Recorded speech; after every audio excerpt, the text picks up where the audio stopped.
when we operate as a coach or in the space of coaching, we wear multiple hats. So sometimes it's the coach's hat, sometimes it's the mentor's hat, sometimes we become an advisor. But as human beings, our propensity to advise is always high. We all love giving advice. And I think that's quite common across multiple cultures as well.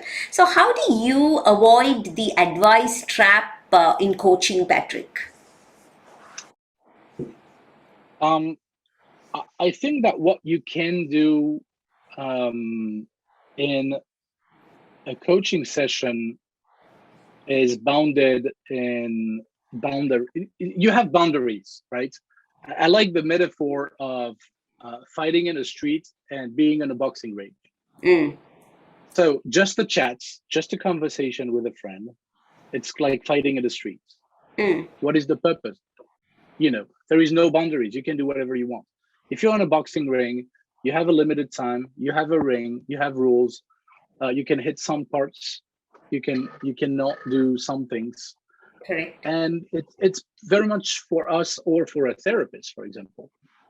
Therapist has some boundaries. Correct. Coaches have boundaries. And mentoring, actually, it's a different ring.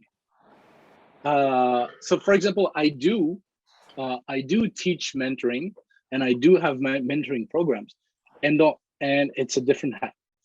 It doesn't mean that I cannot have a perspective, but it's just a perspective. Correct. So I would guess that, very practically speaking, in a coaching session, if I want to give an opinion, I make sure that my opinion doesn't have more value than anyone's else, and that the client understands that.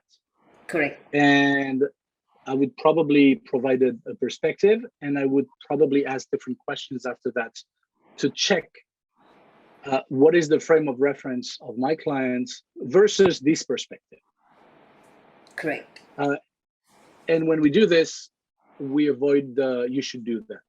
Correct. So it's good to have this constructive conversation where our perspective, when shared with the right level of awareness, is not impeding the rights or whatever. It's not taking away the coach's reference point, but keeping it there, but giving them perspectives to think about. But at the same time, using it in a very constructive manner in a conversation to stretch or push their thinking boundaries.